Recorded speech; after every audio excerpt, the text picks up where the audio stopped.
The scent of pine resin and burning sage coiled through the stone corridors of the Northern Dominion Palace, clinging to every shadow like a secret waiting to be told. Beyond the narrow window of the west corridor, Sarah could hear the drums, deep, primal, rhythmic, calling the packs to assembly. The blood moon was rising, and with it, the mating ceremony that would bind alliances and forge the future of the realm. For alphas and betas, attendance was an honor. For omegas, it was forbidden. Yet here she stood, locked away in the servants' passage, where moonlight barely reached, her fingers wrapped around the cold iron bars of the window grate. Below, in the grand courtyard, she could see them, the chosen ones. Female wolves adorned in silk and silver, their laughter echoing up through the stone like music from a world she would never touch. They moved with confidence, with belonging, their wolves steady and strong beneath their skin. Sarah pressed her forehead against the bars, feeling the bite of metal against her skin. "You understand why this is necessary, don't you, Sarah?" Lady Morwen's voice had been velvet soft when she'd led her here hours ago, her grip firm but masked as maternal care. "With your instability, it would be cruel to let you attend. False hope is the cruelest kind of torture." Instability, that was the word they used, the polite word. Before we continue, please hit the subscribe and like button and tell me which city you're tuning in from. I love to know where this story found you. Now let's dive in. In a world where strength was measured by the completeness of one's shift, Sarah was the flaw in the bloodline. Her wolf had never fully emerged, only halfway, caught between human and beast, trembling beneath her skin like something afraid to be born. They called her unbalanced, weak, a shadow of what an omega should be. Her father had protected her while he lived, reminding the pack that even partial wolves deserve dignity.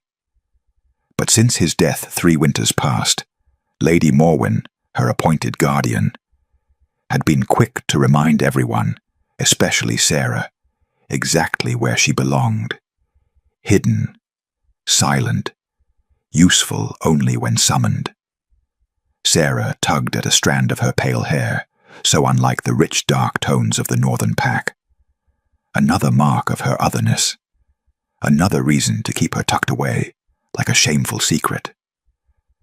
On the narrow stone ledge beside her rested her only inheritance, her mother's moon-marked pendant, a silver crescent cradling a small star. Sarah lifted it now, feeling its familiar weight settle against her palm. "Remember, Starlight," her mother had whispered before fever took her when Sarah was barely 6. "Even the smallest light can pierce the darkest night." She'd worn it every day since, finding strength in its gentle pressure against her heart, a reminder that she was her mother's daughter, even if she could never be the wolf the pack demanded. The drums grew louder, more insistent. Voices rose in harmony below. The ceremony was beginning. Destiny was being decided. Without her. Always without her. A soft, hurried knock rattled the corridor door. "Sarah?" The voice was hushed, urgent. "Are you in there? I don't have much time." Sarah's breath caught. She rushed to the heavy wooden door, glancing nervously toward the darkened stairwell beyond. "Mira, you shouldn't be here. If Lady Morwen finds you, then she'll have to deal with me." The door swung open, and Mira slipped inside, her dark eyes flashing with defiance as she thrust a bundle of fabric into Sarah's arms. "I'm not letting you miss another ceremony because of that, Viper." The bundle unfurled into a dress, simple but beautiful, the color of storm clouds and moonlight, far finer than anything Sarah had worn in years. "Mira, I can't." "Yes, you can." Mira's fingers were already working at the buttons of Sarah's faded grey work dress. "Your father was an elder of this pack. You have as much right to be there as anyone." "You know it's not that simple." Sarah clutched her pendant, her voice dropping. "The last time I tried to attend a gathering, they—" "You were 15 then," Mira interrupted, her voice softening. "We're adults now. Besides—" She paused, her expression shifting to something between excitement and fear. "This isn't just any ceremony, Sarah. The Alpha King himself is attending tonight." Sarah's heart stuttered. Abel Nuke, the Alpha King of the entire Northern Dominion. They said he had never taken a mate because no one could stand beside him. They said he ruled not with cruelty, but with absolute, unyielding control. They said he noticed everything. And tonight, he would be choosing his queen. Sarah's hands trembled as she looked down at the dress, then back at the narrow window, where torchlight was beginning to spill into the passage from the great hall's open doors. Music swelled. Destiny called.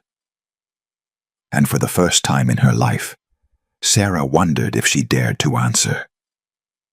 The dress fit perfectly, as though Mira had known all along that this night would come. Sarah's fingers shook as she fastened the last clasp, the fabric whispering against her skin like a promise she wasn't sure she could keep. "You look like you belong," Mira whispered, squeezing her hand. "Because you do." Before Sarah could respond, Mira was gone, slipping back through the shadows toward the ceremony, leaving Sarah alone in the torchlit passage. The great hall doors stood open just ahead, golden light spilling across ancient stone. Music drifted out, haunting, ceremonial, woven with voices that had sung these rites for generations.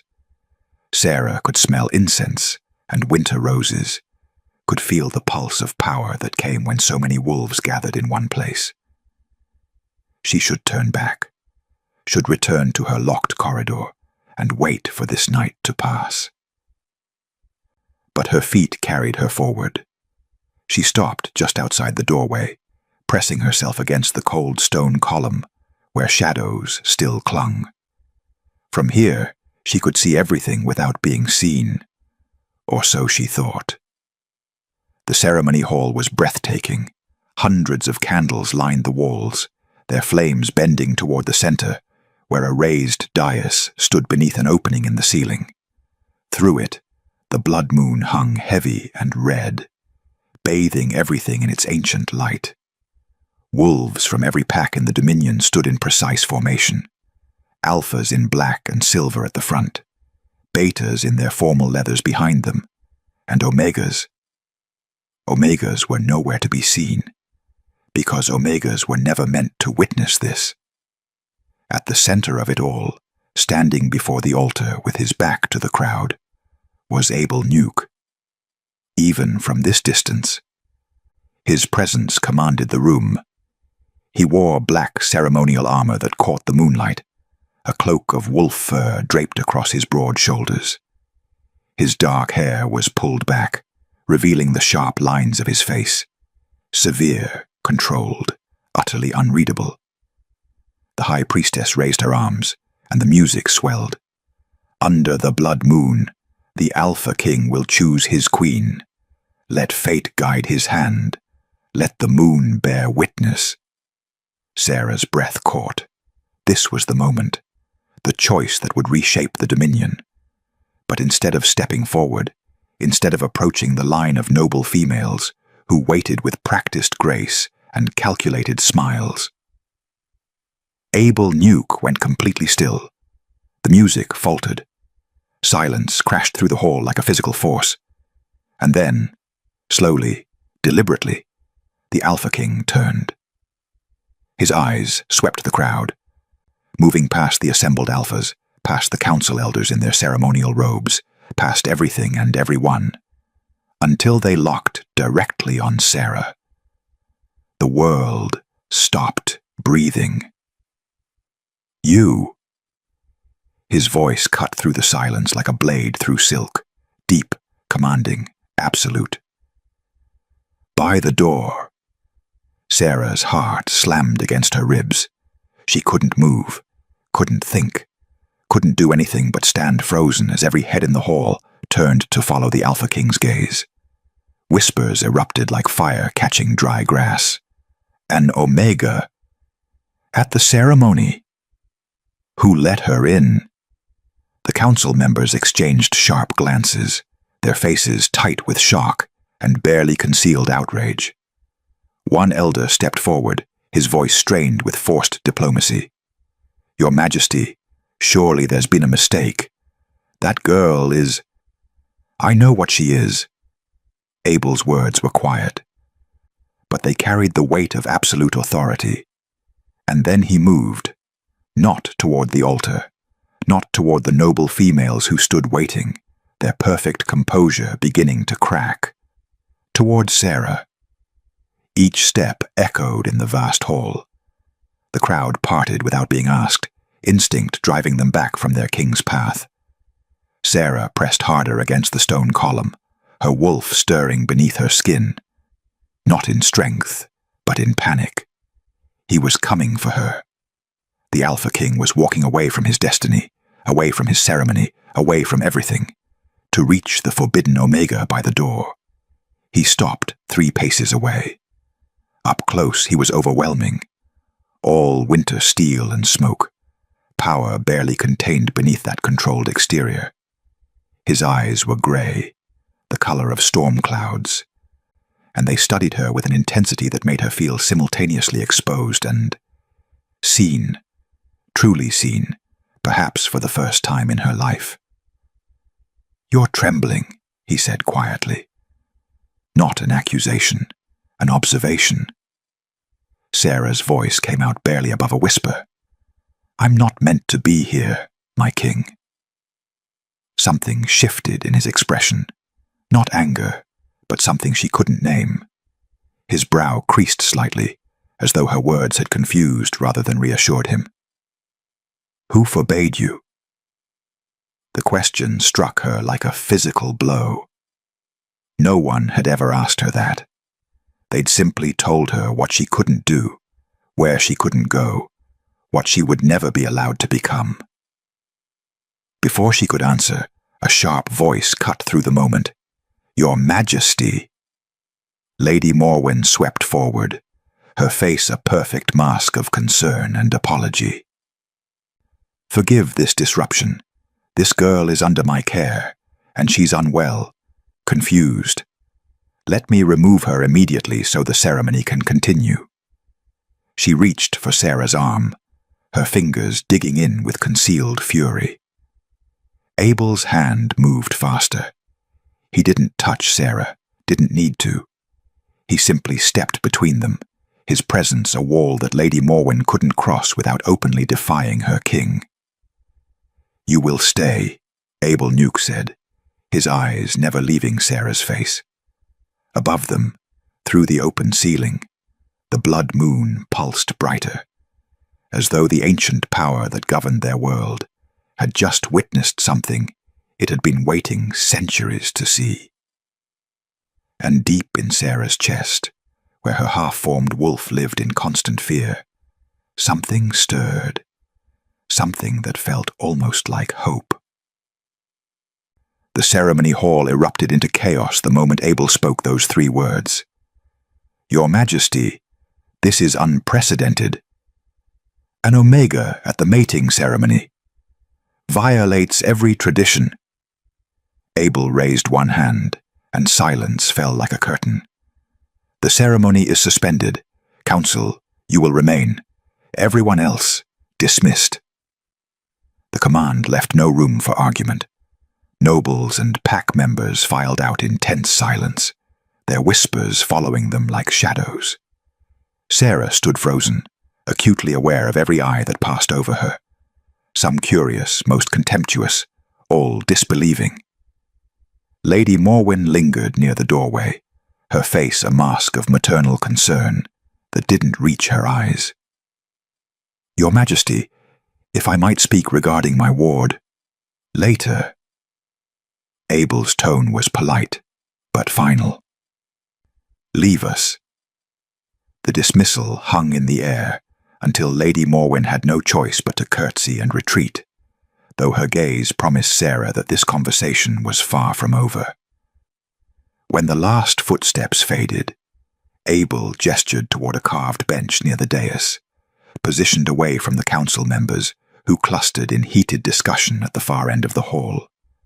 Sit, please.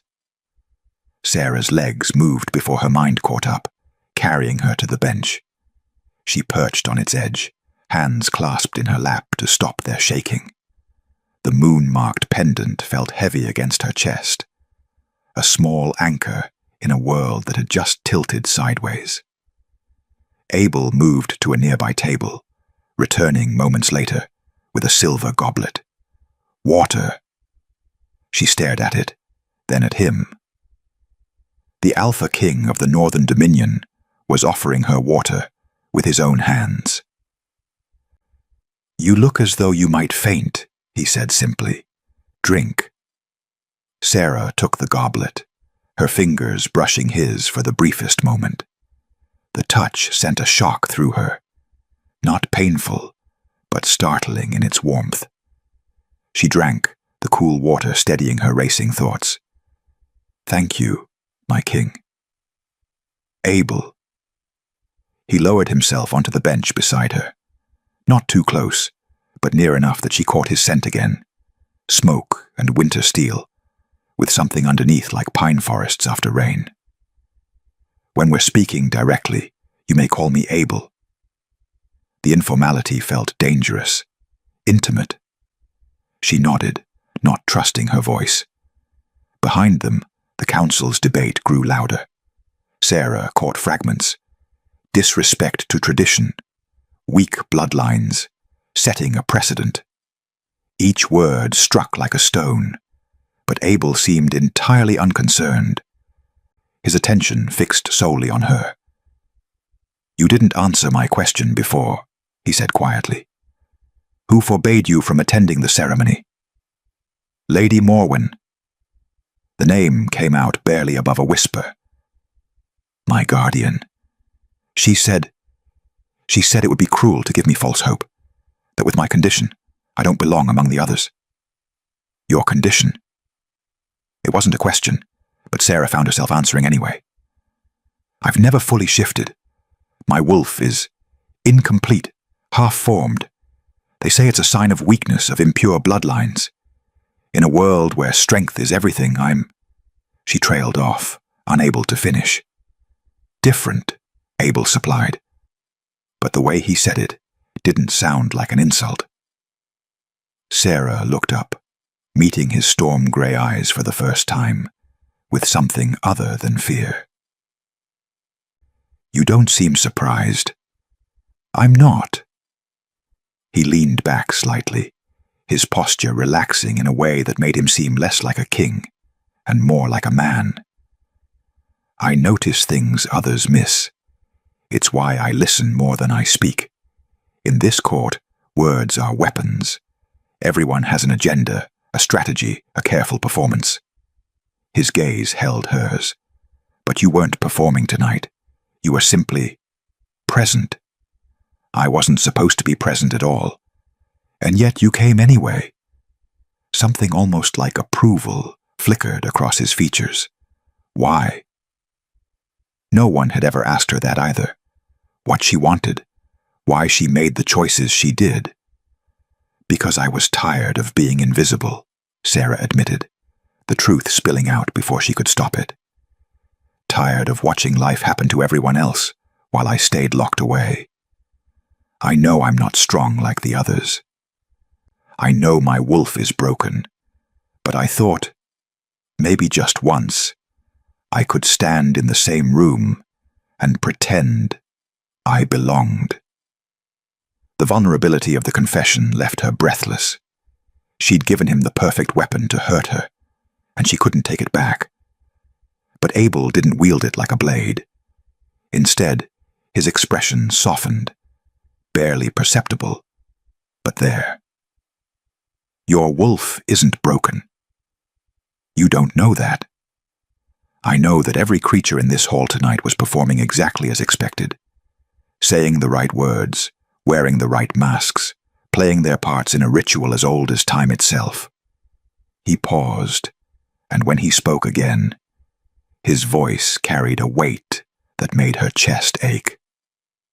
Except you.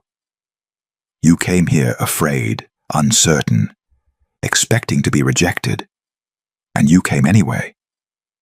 That's not weakness, Sarah. That's courage.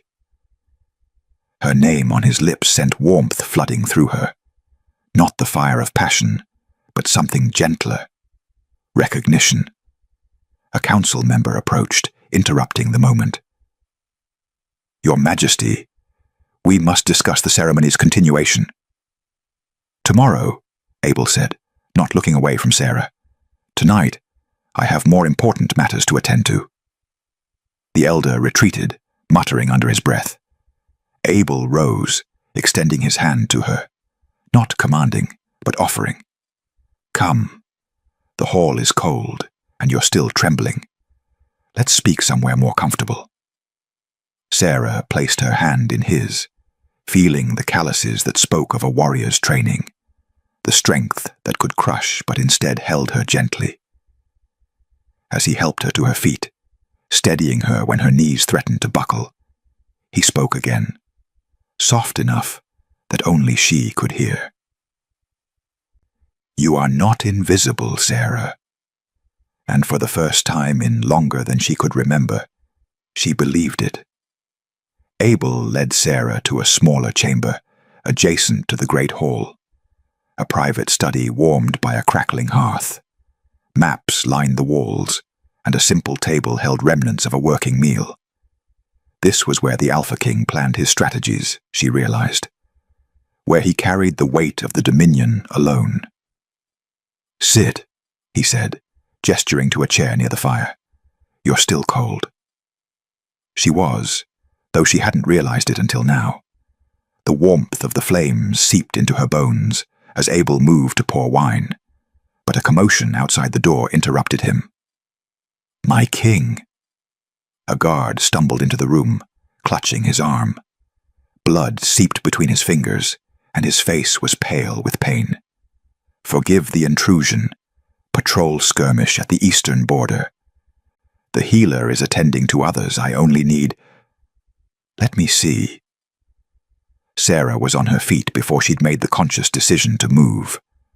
The guard's eyes widened, but she was already guiding him to the chair she'd just vacated, her hands steady despite everything that had happened tonight. Abel watched in silence as she examined the wound. A deep gash, but clean. It needs binding, she said softly. Do you have supplies? Abel produced a healing kit from a cabinet without question. Sarah worked quickly, her movements efficient and gentle. The guard's breathing steadied as she cleaned and wrapped the wound, her touch somehow easing pain that should have made him flinch. How did you... the guard began, but Sarah shook her head. Just pressure in the right places. You'll need proper healing in the morning, but this will hold. She stepped back, and the guard bowed deeply to both of them before departing. Sarah turned to find Abel studying her with an expression she couldn't read. You didn't hesitate, he observed. He was hurt. She said it as though it were the simplest thing in the world. Should I have? Instead of answering, Abel poured 2 goblets of wine and handed her one. When did you learn healing? I didn't, really. Not formally. Sarah cradled the goblet, staring into the deep red liquid. But when you're considered useless for anything else, you find ways to be helpful. Animals calm when I'm near them. Small wounds close faster under my care. I thought it was just attentiveness. It's more than that. Abel settled into the chair across from her, firelight casting shadows across his face. for the first time. He looked tired, not physically, but soul deep. I've ruled this dominion for 8 years. In that time, I've learned that power commands obedience, but it doesn't inspire trust. People fear me because I've made them fear me. It's effective. It's also, he paused, searching for the word, lonely. The confession hung between them, vulnerable in a way Sarah suspected the Alpha King rarely allowed himself to be. Fear keeps them in line, she said quietly, but it also keeps them at a distance. You can't rule through fear and expect to be loved. I never expected to be loved. His gray eyes met hers. I expected to be respected, obeyed. That should have been enough. But it isn't. No. The admission seemed to cost him something. It isn't. Sarah set down her goblet, her hands folded in her lap. I've spent my whole life being dismissed, overlooked, locked away. I could resent every person who ever made me feel small, every rule that said I wasn't enough. But what would that change? Resentment is just another kind of prison. Abel leaned forward, elbows on his knees, his full attention on her. You're not what I expected. What did you expect? I don't know, but not this. His voice dropped lower. Not someone who makes the air itself feel different when she enters a room. Sarah's breath caught. I'm not. You don't feel it? Abel's gaze intensified. The way the atmosphere shifted when you stood at that doorway tonight. The way even the moon seemed to respond when I chose you to stay. She wanted to deny it, but something in her chest stirred. That same half-formed wolf that lived in constant fear. Now pressing against her ribs with something that felt almost like recognition. I'm just an Omega, she whispered. Perhaps. Abel reached out slowly, giving her time to pull away, and touched the moon-marked pendant at her throat. Or perhaps you're something no one has bothered to look closely enough to see. The touch sent warmth radiating from the pendant through her entire body. For just a moment, the room seemed brighter, the fire dancing higher, the very air humming with energy that hadn't been there before. Abel pulled back, his expression shifting from curiosity to something darker. Concern. Does that happen often, when someone touches your pendant? No one ever has, except my mother, before she died. Before Abel could respond, a shadow shifted beyond the doorway. Sarah caught a glimpse of pale fabric, of a familiar figure watching from the darkened corridor. Lady Morwen. Her guardian stepped into the firelight, just enough for Sarah to see her face, and the cold calculation in her eyes was more frightening than any anger. How touching, Lady Morwen said, her voice carrying despite the whisper. The broken little Omega playing healer and confidant to the king himself. Then she looked directly at Sarah, and her smile was a blade wrapped in silk. Enjoy this moment, my dear, because you don't know what you are, and when you finally learn, it will destroy everything you've touched. She disappeared back into shadow, leaving her words hanging in the air like poison. The council convened at dawn, and their voices carried through the palace corridors like thunder before a storm. Sarah woke to them, sharp, angry, unyielding. She'd spent the night in a guest chamber Abel had arranged, far more comfortable than anywhere she'd slept in years, but rest had been impossible. Lady Morwen's words circled her mind like carrion birds. You don't know what you are. What did that mean? A knock at her door brought Mira, carrying breakfast and wearing an expression caught between excitement and dread. The whole palace is talking about you, Mira said, setting down the tray. The Alpha King halted the mating ceremony. For an Omega. Sarah, do you understand what you've done? I didn't do anything. I just stood there. You stood where you weren't supposed to be, and he noticed you. Mira gripped her hands. Half the court thinks it's romantic. The other half thinks it's the end of the Dominion. Through the window, Sarah could see wolves gathering in the courtyard, council members in their formal robes, pack elders with faces carved from disapproval, and nobles whose carefully arranged futures had just been upended. All because Abel Nuke had looked at her. They're going to demand he choose someone else, Sarah said quietly. Someone suitable. Mira's silence was answer enough. Sarah wasn't summoned to the council meeting, but she heard it anyway, stationed outside the chamber doors, where servants brought refreshments, invisible as always. The perfect place to learn truths no one meant her to hear. The law is absolute, Your Majesty. That was Elder Thane, his voice heavy with barely restrained fury. No Omega has ever held the position of queen.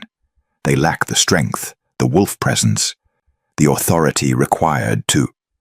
To what? Abel's voice cut through like winter ice. To rule beside me, to command respect. You speak of strength as though it only comes in one form. We speak of tradition, another elder interrupted, of bloodlines and stability. An Omega Queen would be seen as weakness, an invitation for rival packs to test our borders. You cannot afford sentiment when the Dominion's security is at stake. Sentiment? Abel's tone went dangerously quiet. You believe that's what this is? What else could it be? Elder Thane pressed. You halted a sacred ceremony for a girl you'd never met. A half-shifted Omega with no family, no status, no... Enough.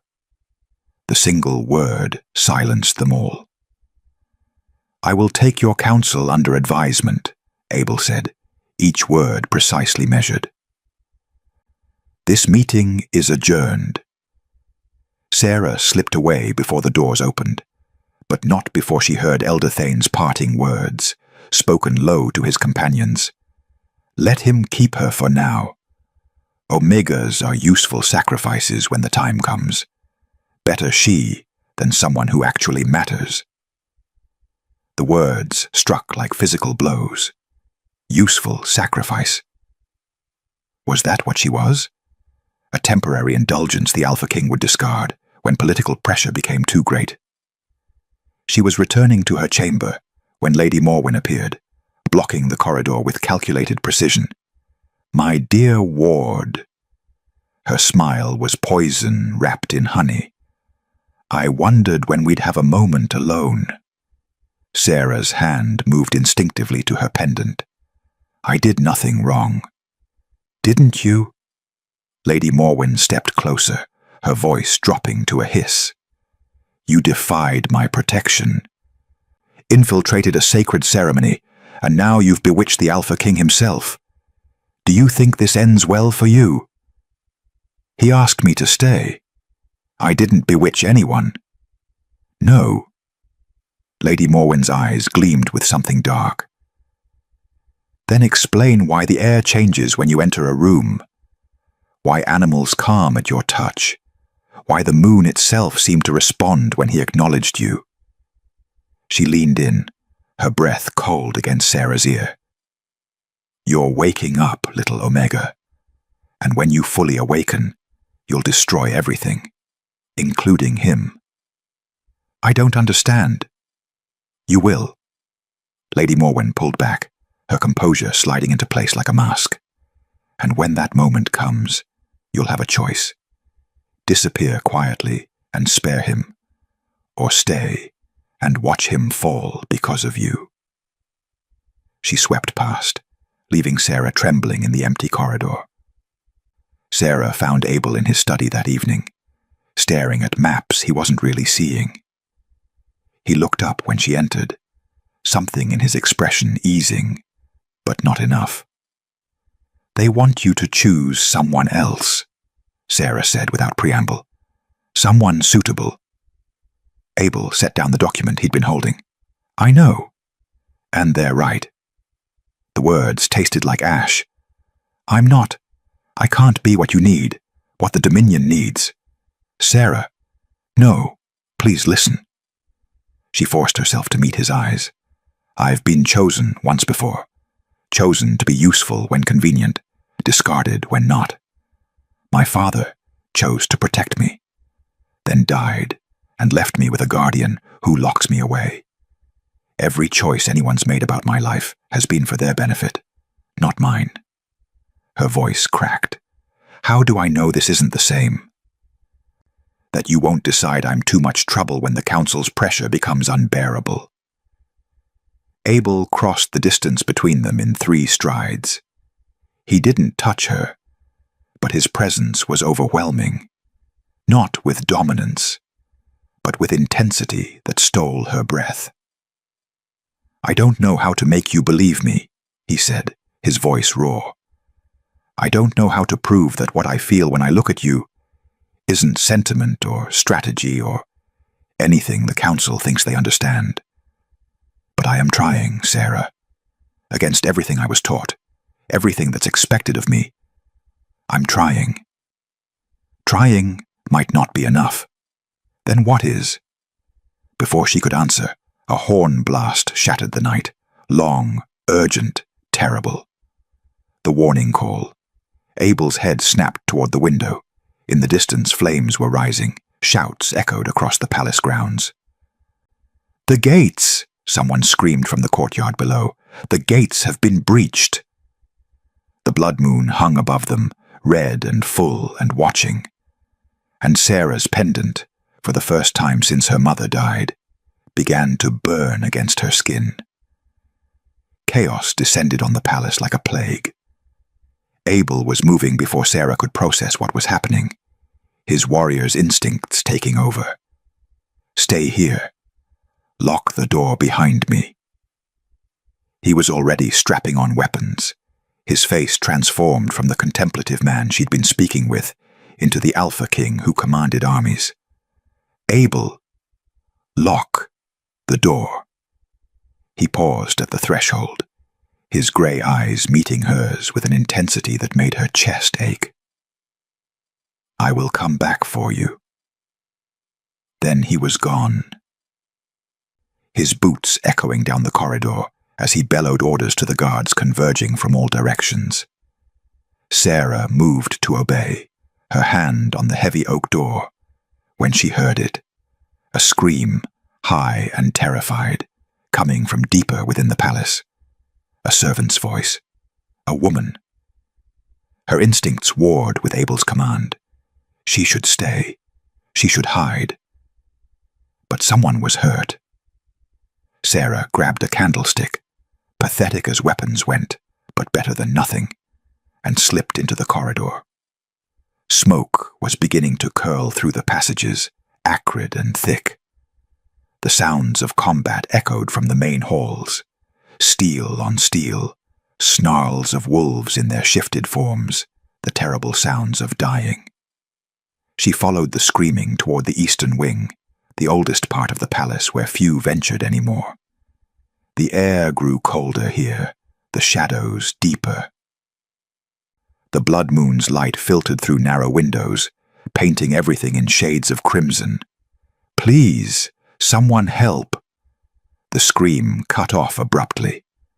Sarah's heart hammered as she rounded the corner and stopped dead.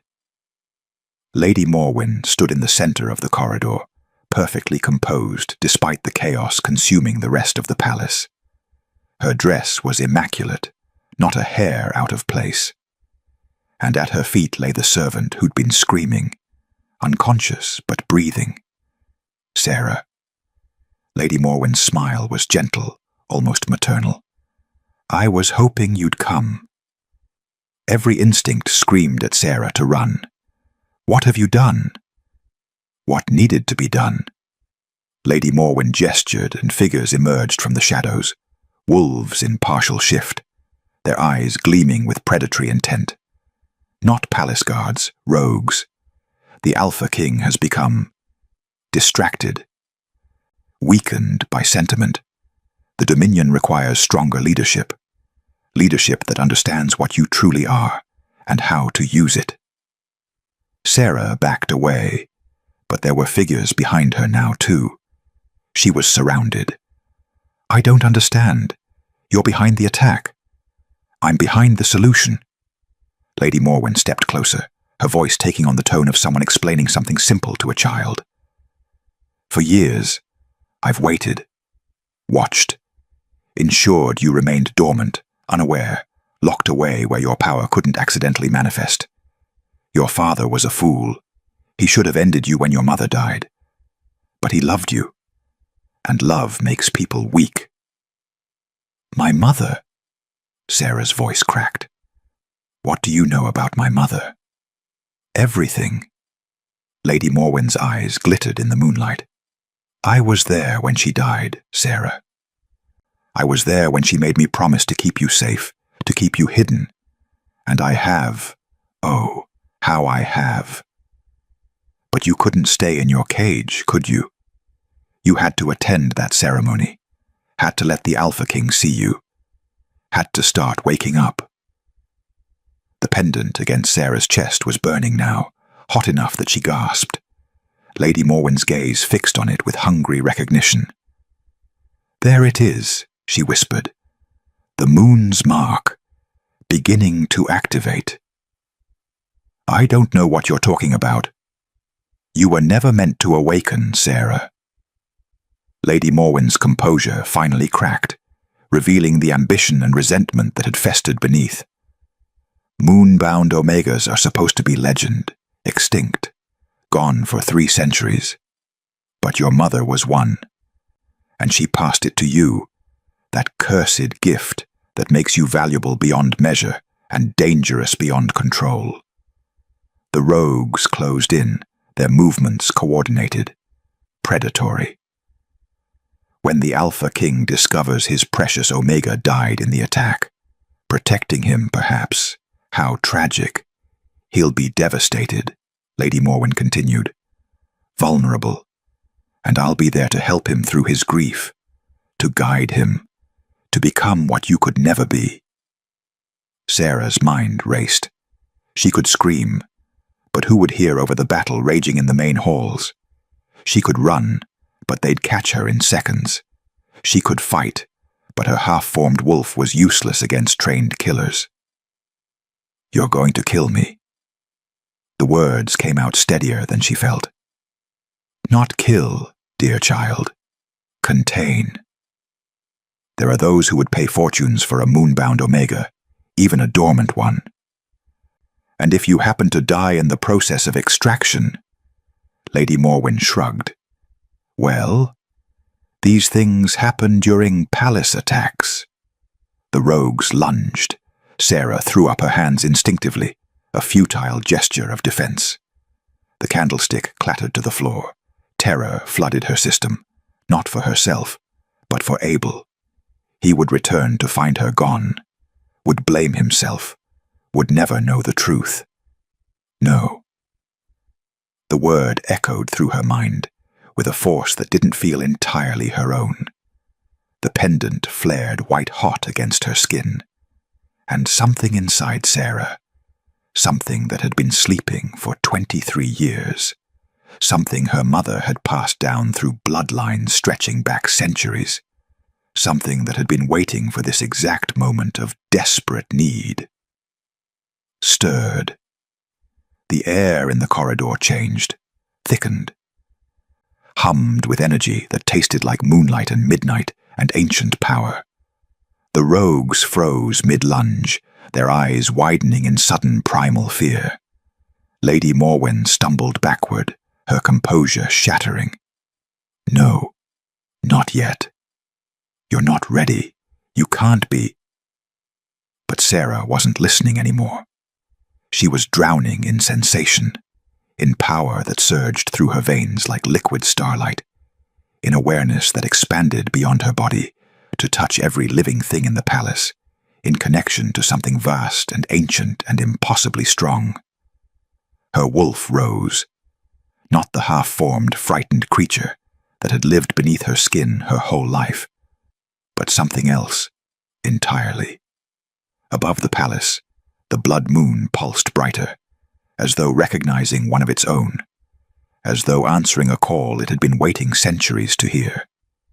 And in the eastern corridor, surrounded by enemies and betrayed by the woman who was supposed to protect her, Sarah finally understood what she was, what she'd always been. The moon had answered her fear. Now it waited to see what she would do with its gift. The power didn't explode from Sarah, it bloomed. Like moonlight breaking through storm clouds, like the first breath of spring after endless winter, it unfurled through the eastern corridor with a presence that was overwhelming, not in its violence, but in its completeness. Sarah's wolf rose, not with claws and fangs, not with the savage physicality she'd seen in other shifters. This was something else, entirely. Something the world had forgotten how to recognize. The air itself responded. The shadows deepened and lightened simultaneously, as though darkness and illumination had learned to coexist. The blood moon's light intensified, pouring through the narrow windows in waves that made the stone walls hum with resonance. And at the center of it all stood Sarah, her pale hair lifting in a wind that existed only around her, her eyes reflecting moonlight that came from within rather than without. The rogues collapsed, not wounded, not dead, simply overwhelmed. They fell to their knees, gasping, their partial shifts dissolving, as though their wolves couldn't maintain form in the presence of something so fundamentally other. Their eyes rolled back, consciousness fleeing, before a force that didn't demand submission. It simply was, and that was enough. Lady Morwen staggered against the wall, her face twisted between terror and awe. "Moonbound," she whispered, the word half prayer, half curse. "True moonbound. I thought I had more time. I thought you'd need years to awaken fully." Sarah turned to face her guardian, and when she spoke, her voice carried harmonics that hadn't been there before. Layers of sound that resonated with something ancient and patient and absolutely unyielding. "You were wrong." The two words hung in the air like a judgment. Lady Morwen's composure, already fractured, shattered completely. She dropped to her knees, not in reverence, but in instinctive response to a power that operated on levels deeper than conscious thought. "I only wanted. The Dominion needs. You don't understand the danger you pose." "No." Sarah stepped forward, and the moonlight moved with her, a corona of silver-white energy that made the very air shimmer. "You wanted control. You wanted to use what I am for your own ambition. You locked me away not to protect me, but to keep me dormant, to keep me weak." She stopped directly in front of Lady Morwen, looking down at the woman who had spent years making her feel small, broken, worthless. "You said I didn't know what I was," Sarah continued, her voice steady despite the power coursing through her veins like lightning in her blood. "You were right. But I'm learning." Lady Morwen's eyes widened. "Please. Sarah, I raised you. I kept you safe. You kept me caged." Sarah's hand moved to the moon-marked pendant at her throat, and it blazed with light that made Lady Morwen flinch. "Leave. Take your rogues and leave this palace. If I ever see you in the Dominion again, the moon will not be as merciful as I'm being now." It wasn't a threat. It was a simple statement of fact, delivered with the certainty of someone who finally understood the scope of their own power. Lady Morwen scrambled backward, her elegant facade completely gone. "The Council will never accept. Go."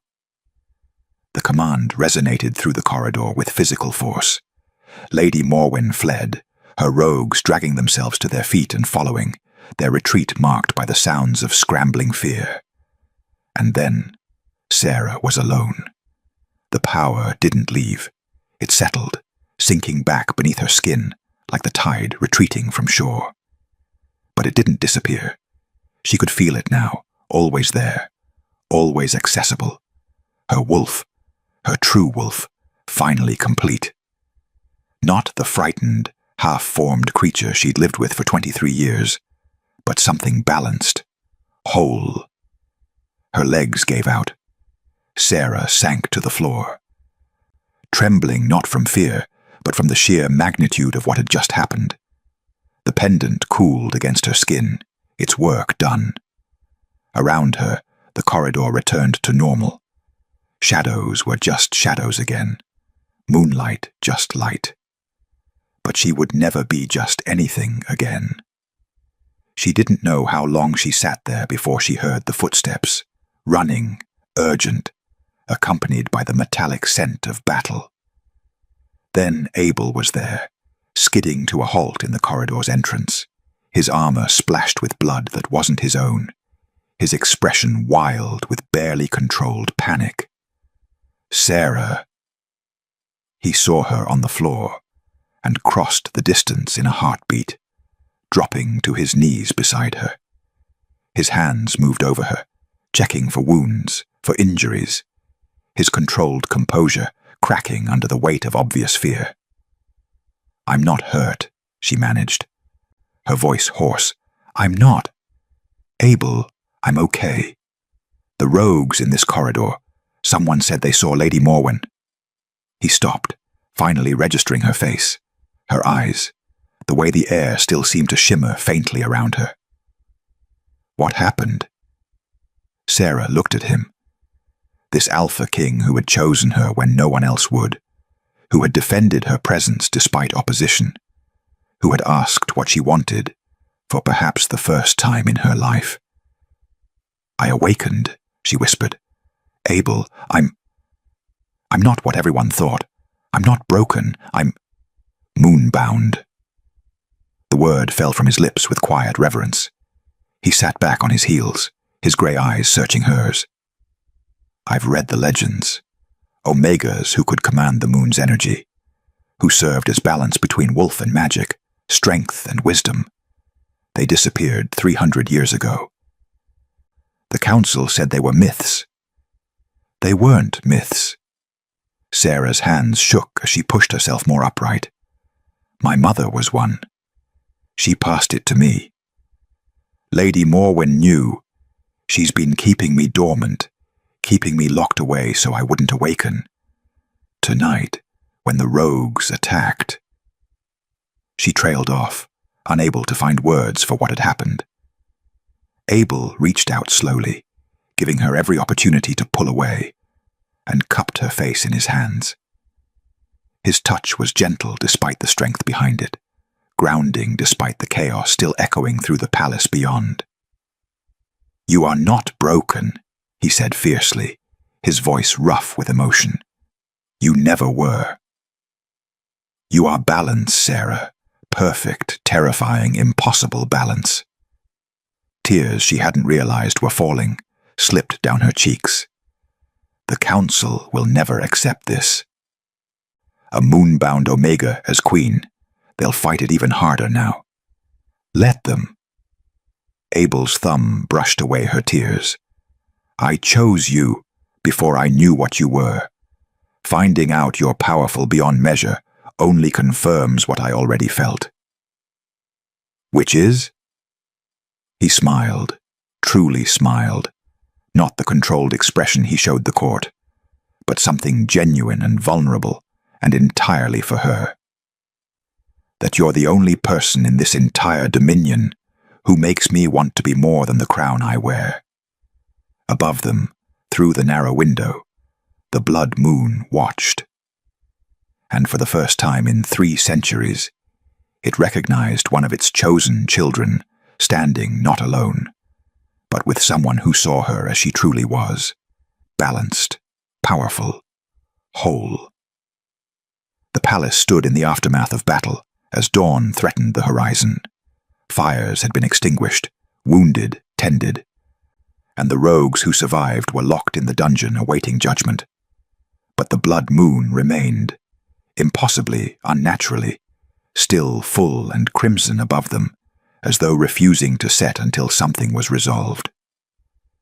Abel summoned the full council at first light. Not a request, a command. They gathered in the great hall, the same space where the mating ceremony had been interrupted 3 nights ago. Council members who'd spent hours debating Sarah's unsuitability now stood in tense silence, their faces marked by exhaustion and barely concealed fear. Word of what had happened in the eastern corridor had spread like wildfire. The broken Omega had awakened. Sarah stood beside Abel at the center of the hall, beneath the opening where moonlight still poured through despite the approaching sun. She wore a simple dress, no coronation robes, no symbols of status, but the moon-marked pendant gleamed at her throat, and the air around her held a quality that made even the most dismissive elders unable to look away. She was changed. Anyone with eyes could see it. Elder Thane stepped forward, his face carefully neutral. "Your Majesty, we are relieved to see you unharmed after last night's treachery. Lady Morwen's betrayal has been unprecedented." "Lady Morwen," Abel said coldly, "orchestrated an attack on this palace, attempted to abduct an Omega under my protection, and revealed herself to be a traitor to the Dominion. She has been exiled beyond our borders. Any who offer her shelter will be considered enemies of the crown." Murmurs of agreement rippled through the assembly, but Sarah could feel their tension. This wasn't why Abel had summoned them, and they knew it. "However," Abel continued, his voice carrying the absolute authority of an Alpha King, "Lady Morwen's crimes are not the primary reason you're here." He turned to Sarah, and the gesture drew every eye in the hall to her. 3 nights ago, I halted the mating ceremony. You called it sentiment, weakness, a dangerous break from tradition. Abel's gaze swept the council. You demanded I choose a suitable queen, someone strong, someone with proper lineage, someone who would reinforce the Dominion's power through traditional means. Elder Thane shifted uncomfortably. Your Majesty, in light of recent events. In light of recent events, Abel interrupted, you now know what she is. Moonbound, the first in 300 years. A power the Dominion hasn't seen since the Age of Legends. He paused, letting the weight of that settle. And still, some of you would have me set her aside because she's an Omega, because she doesn't fit your narrow definition of strength. Silence fell, thick and heavy. Abel took Sarah's hand, the gesture simple but profound. His fingers intertwined with hers, warm and steady. I don't choose Sarah because of what she is, he said, his voice softening but losing none of its conviction. I choose her because of who she is. Because she has more courage in her smallest gesture than most warriors show in a lifetime. Because she sees the world not as something to dominate, but as something to heal. Because when I'm with her, I remember that strength isn't only about control.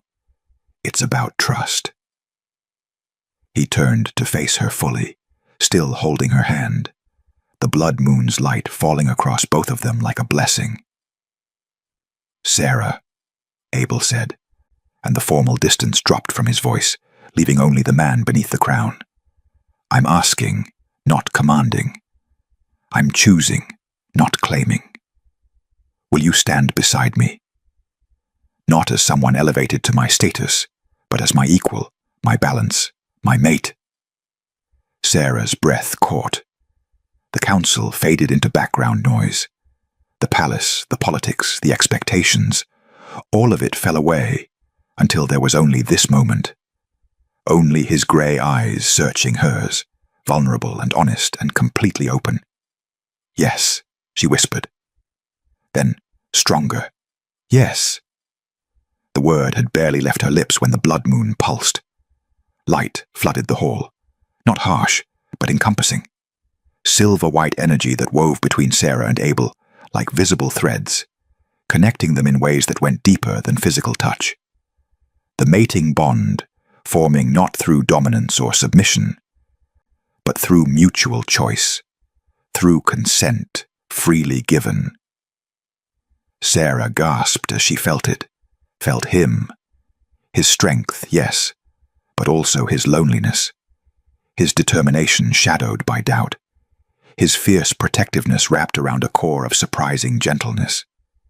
Everything he was flowed into her awareness, and she knew without question that he felt her in return. Her kindness, her resilience, her power that she was only beginning to understand.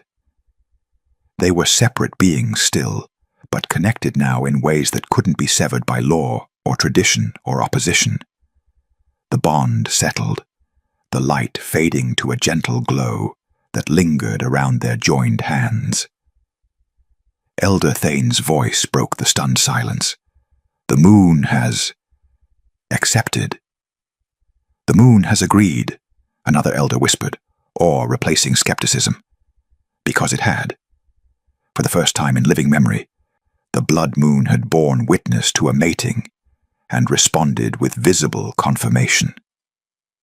The legend said it had been common once, when moon-bound omegas walked the realm, when balance was honored rather than feared. Abel lifted Sarah's hand to his lips, pressing a kiss to her knuckles that was both courtly and intimate. Then it's decided. Sarah is my mate, my queen, and anyone who challenges that challenges me directly. The threat hung in the air, but it was almost unnecessary. The council had seen the moon's response. They'd witnessed power they couldn't deny or explain away. Slowly, one by one, they knelt.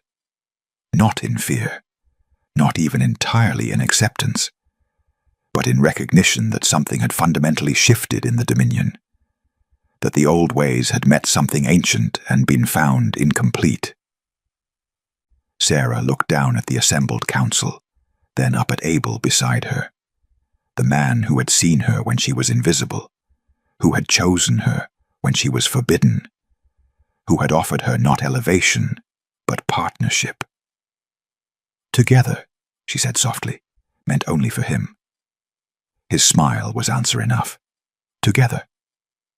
Above them, finally satisfied, the blood moon began to set, but its light remained in the mating bond between them, permanent, unbreakable, and freely chosen. For the first time in 300 years, the moon had agreed, and the Dominion would never be the same. Spring came to the Northern Dominion with a softness no one expected. The snows melted earlier than usual, revealing meadows of wildflowers that hadn't bloomed in years. Animals ventured closer to pack settlements, unafraid, and throughout the realm, whispers carried of the moonbound queen who ruled beside the Alpha King, not behind him, not beneath him, but beside him in true partnership. Sarah stood in the same corridor where she'd once been locked away, but the heavy door had been removed months ago. Now it opened freely onto gardens she'd helped design, spaces where omegas could gather without shame, where strength was measured in more than physical dominance, where balance was finally understood as power rather than weakness. Your Majesty, a young omega approached hesitantly, her eyes downcast in habitual deference. Sarah, she corrected gently as she always did. Just Sarah, when we're speaking directly. The girl looked up, surprised and hopeful in equal measure. Sarah, then. The delegation from the Eastern Ridge has arrived. They're asking about the new Omega protections you proposed. Tell them I'll meet them in the council chamber shortly. Sarah smiled. And Lyra? Walk with your head up. You have every right to be here. The girl, Lyra, nodded, her posture straightening slightly as she departed. Small changes, Sarah had learned, but meaningful ones. The Dominion was shifting, not overnight, but steadily. Laws that had kept Omegas subjugated for generations were being rewritten. Pack hierarchies that relied solely on dominance were being restructured to value wisdom, empathy, and healing, alongside traditional strength. Not everyone welcomed the changes, but fewer opposed them now than in those first turbulent months after the blood moon ceremony. "There you are." Abel's voice came from behind her, warm and familiar. "I should have known you'd be in the gardens." Sarah turned to find her mate leaning against the doorframe, still wearing his formal council robes, but with an ease that hadn't been there when she'd first met him. The weight he carried was still immense. Ruling always would be, but he no longer carried it alone. "The Eastern Ridge delegation," she asked, "can wait another few minutes." He crossed to her, pulling her into his arms with a familiarity that still made her heart skip. "I wanted to steal a moment before we're consumed by politics again." Sarah relaxed into his embrace, breathing in his scent, smoke and winter steel, now mixed with the pine soap she'd introduced to the palace. "You're getting sentimental in your old age, Alpha King. You're a terrible influence." But he was smiling as he said it. That genuine expression she'd learned to coax out more frequently. "I've been thinking about that night. The ceremony." "Which part? The part where you stopped everything to acknowledge a forbidden Omega, or the part where said Omega nearly got abducted by her own guardian? The part where you stood by the door." His hand came up to cup her face, thumb tracing the line of her cheekbone. Trembling and terrified, but there anyway. "I knew in that moment, before I understood what you were, before the power awakened, I knew you were extraordinary." "You knew I was different," Sarah corrected. "Extraordinary came later." "No." Abel's gray eyes held hers, with the intensity that still made her breath catch. "You were always extraordinary. The world just refused to see it. I'm grateful I was smart enough to look." Sarah rose on her toes to kiss him, a soft press of lips that deepened into something more profound. The mating bond hummed between them, that constant awareness of each other's presence and emotional state. She could feel his contentment, his love, his absolute certainty that they were right. When they finally pulled apart, Abel rested his forehead against hers. "The council's waiting. Eastern Ridge, then the territorial disputes, then the new trade agreements. Then dinner," Sarah finished. "Just us. I'm declaring it by royal decree." "Abusing your power already, my queen?" "Learning from the best." She took his hand, intertwining their fingers as they'd done that night under the blood moon. "Come on. Let's go change the world some more." They walked together through corridors that had once felt like a prison to Sarah, past windows where she'd watched life happen to other people, through halls where her very presence had once been forbidden. But she wasn't that girl anymore. The half-formed Omega who'd been locked away, dismissed as broken, told she was weakness incarnate. That girl had awakened into something the Dominion had forgotten could exist. Not despite her Omega nature, but because of it. Moonbound Omegas weren't weak. They were balance made manifest. They were the bridge between raw power and wisdom, between dominance and compassion. They were what the world needed, even when it didn't know to ask for them. In the council chamber, the Eastern Ridge delegation rose as she and Abel entered. Some faces held skepticism. Others showed calculation, but all showed respect. They might not fully understand what a moonbound queen meant, but they recognized power when they saw it. And more importantly, They recognized partnership. Abel took his seat, and Sarah took hers, not at his feet, not in the shadows, but beside him at the head of the table. Two rulers, different in nature, but equal in authority. Balance. As the meeting began, Sarah caught her reflection in the polished surface of the table. Pale hair crowned with the simple silver circlet Abel had commissioned. No ostentatious gems, just a crescent moon cradling a star, matching her mother's pendant.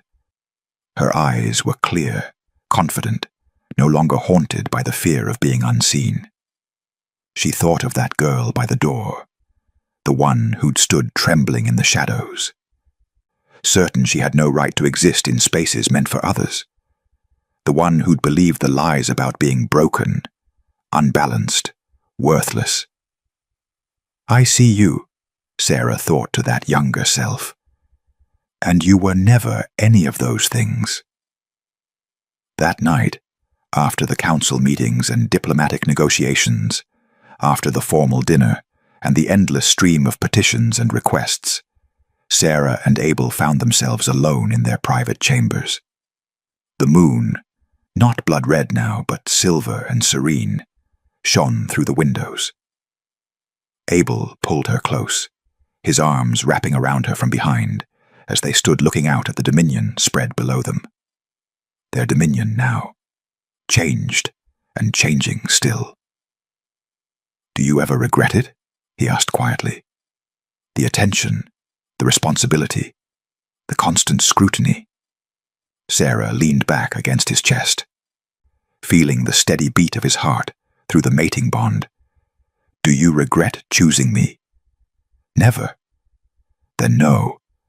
I don't regret being seen, being chosen, being here." She turned in his arms to face him. "I spent 23 years being told I didn't belong anywhere that mattered. Now I help decide what matters. That's not something I'd ever regret." Abel kissed her forehead, her cheeks, finally her lips, gentle and reverent, and full of the love they'd built through crisis and opposition, and sheer stubborn refusal to accept what others said was impossible. "I love you," he whispered against her mouth. "I know." Sarah smiled. "I can feel it, every moment of every day. It's quite inconvenient during council meetings." His laugh rumbled through his chest. "You're terrible." "You love it." "I love you." Later, as they lay tangled together beneath silk sheets, Sarah stared up at the moon through the window and thought about doors, about the ones that had been closed to her, locked against her, used to keep her contained and hidden, about the one she'd stood beside that night, forbidden and forgotten, certain she had no right to anything beyond survival. She'd walked through it anyway, and on the other side, she'd found not just a crown or a title or even power, though those had come. She'd found herself, complete, unbroken, whole. She'd found partnership with someone who saw her worth before the world was forced to acknowledge it. She'd found a place where she belonged, not because she'd earned it through suffering or sacrifice, but simply because she existed. And that was enough. I was forbidden once, Sarah thought as sleep claimed her. Abel's arms secure around her, and the moon watching over them both, but never again. The end. If you enjoyed the story, let me know in the comments. Your voice decides what I write next. Don't forget to subscribe if you want more moonlit love stories like this one.